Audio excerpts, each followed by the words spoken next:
Collective responsibility. Does it feel like when you win, you all win, and when you lose, you all lose? Or is it fractious? Is it silos? I've got a great example of collective responsibility. When I was at university, I was 19. I worked in a restaurant, and we were given tables to wait on, and I was given my section. This was my section. I've got 4 tables, and it was brilliant. Everything worked perfectly well. I knew nothing else.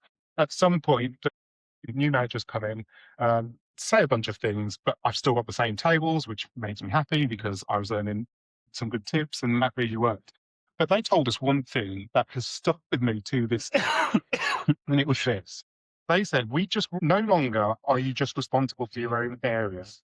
What you can never do is you can never go into the kitchen with your hands empty or come out of the kitchen with your hands empty.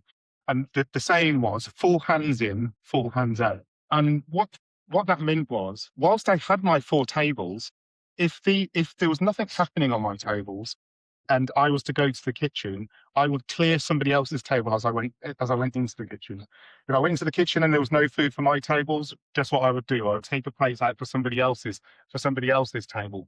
Full hands in, full hands out. Collective responsibility.